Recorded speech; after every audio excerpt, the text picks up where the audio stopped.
Hey Salut Friends, today I'm sharing my impressions on the 3 new men's Parfum releases from Guerlain. These 3 are supposed to be Parfum versions of pre-existing fragrances released together in 2024, all credited to their in-house perfumer Delphine Jelk. It seems more and more like Thierry Vasser is now more of a spokesperson, custodian of the legacy releases and just works on the procurement of materials and such. I do not have full bottles, which you will see why in this video. Plus, I don't get free samples sent to me, and I'm surely not blind buying or just buying something this expensive from first impressions. And yes, these are not cheap considering they are Parfum concentrations, at least from the marketing perspective. A 100 ml bottle costs 150 euros, that applies to all 3 of them, which is approaching that upper echelon of signature fragrance pricing and into niche territory.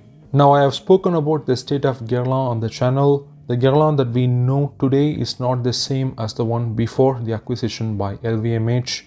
Their business transformation and market positioning has been divisive. Some people still appreciate the newer releases, and some just consider the brand has ended with Jean-Paul Guerlain, and whatever is being put out today are just cash grabs. I myself have come to peace with it. I mean, that's the direction that they have decided to take. That is to make more mainstream stuff, a ton of flankers, reformulations, discontinuations, change of names, presentations, more focus on beauty and makeup, and the whole shebang. I just try to take it one release at a time. I have liked some creations from their now in-house perfumer Delphine Jelk. It is Torréfié, I really enjoy. Couple of Shalimar Millésime releases I thought were alright. Last year's Habit Rouge Privé was really good. But overall, it's been a wash. They did Parfum concentrations starting a century ago, obviously, but it seems that Guerlain is a little behind the Parfum game when it comes to their mainstream men's releases, because nowadays brands have moved on to Elixir. God, I hope that's not next. But anyway, let's take a look at these 3. Starting with Vetiver Parfum. Now, the original Vetiver came out in 1959 and is widely considered as one of the best masculine fragrances. I like it myself, but I think it shows its age on me, and I prefer woody facets of Vetiver rather than the swampy facets which this has. Though I still prefer the other masculine releases, Heritage being my personal favorite, and Derby is of course its own entity. I still wear it now and then and certainly respect it as this important reference fragrance. The last flanker was Vetiver Sport from 2006, after which we have this Parfum version now. And right off the bat, you can say that it is an identical flanker.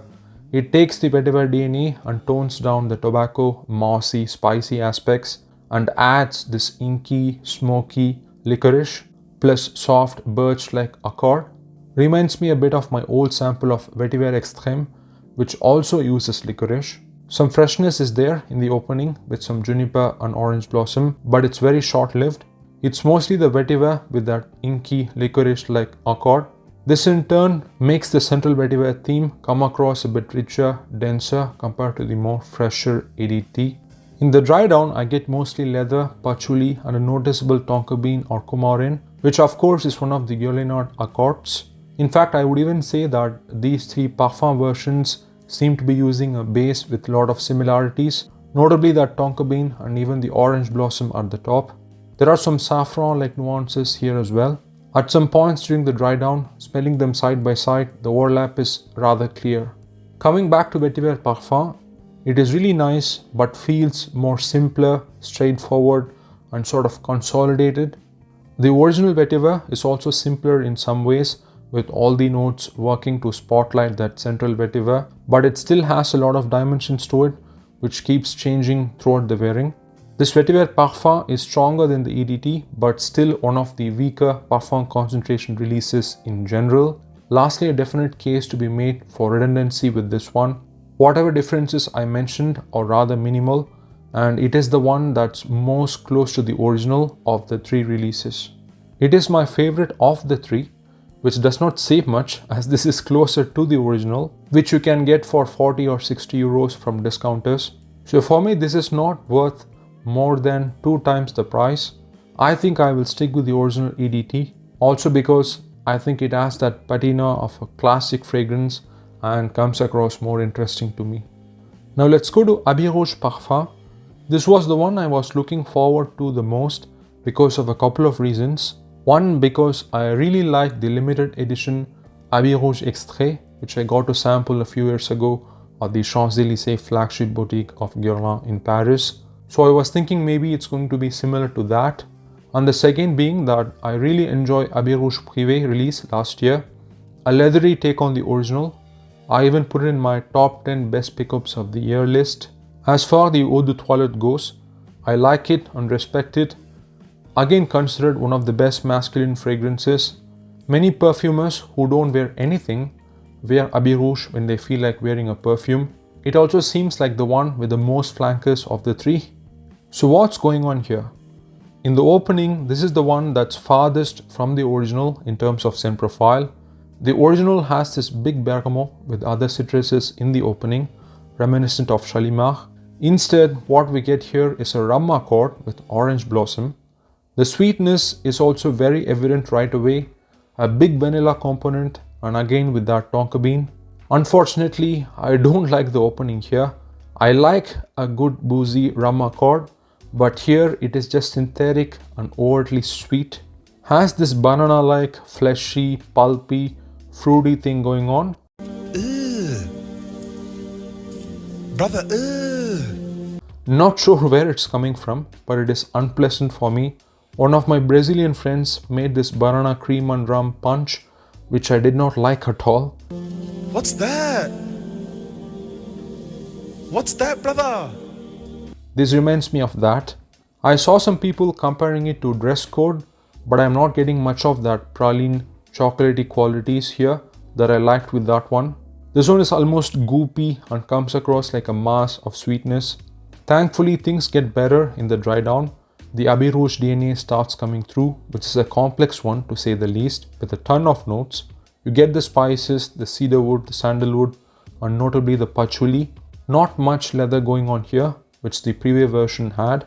And depending on who you ask about the EDT, some get the soft leather and some don't.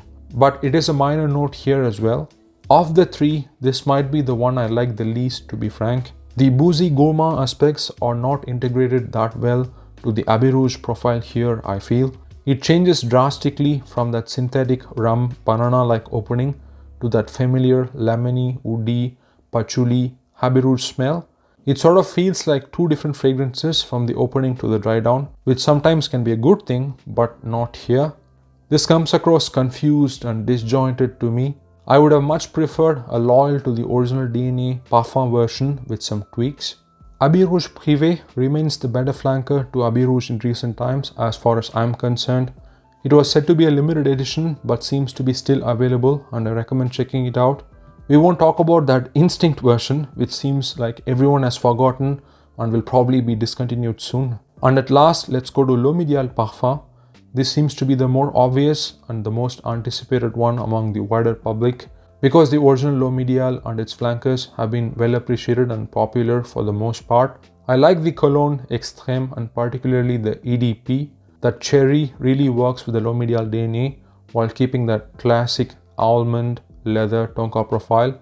A very good standout signature / designer range fragrance that was not too predictable. This one, the Parfum version, is again very much in line with the Idéal DNA. You have almonds, here it is labeled as Amaretto, which is obviously the liquor which has this bitter almond smell.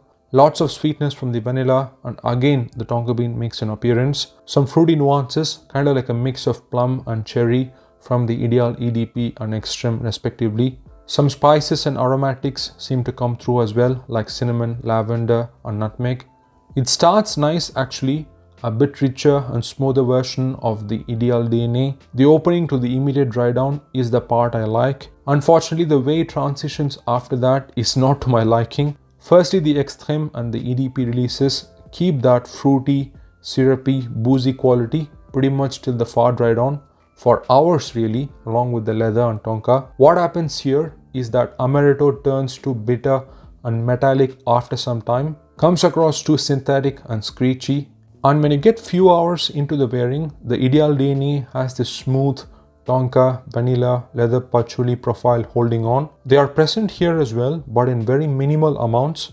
Instead, what happens is the metallic bitter almond thing transitions to what comes across like a big dose of abrasive amber woods. I'm fine with amber woods as long as they are used properly, but here they seem to be overdosed. I guess Delphine thought that would prolong the performance of something being a parfum, and instead with the tonka base, it smells juvenile and honestly a bit cheap. So yeah, starts off really good, but the dry down, which is what we get for most of the time wearing a fragrance obviously, is underwhelming in my opinion. So yeah, overall I'm very mixed on these parfum releases. They come across confused and jumbled. They feel blocky and simple without any kind of nuance or complexity, even within the context of a signature level release from Guerlain. The originals are more intricate in comparison, especially the Vetiver and Habit Rouge I feel. These just come across like you slathered a wall urgently with paint and did a very bad job instead of taking the time. Not sure if they are limited, but you never know with Guerlain these days. Pricing is also steep. With all that, it's safe to say that I'll be passing on these. But anyway, they are Guerlain releases. With what else is being put out now, especially in the designer signature realm, these are worth at least testing. So there you have it, my impressions of the 3 new parfum releases from Guerlain. Thanks for watching, take care and ciao.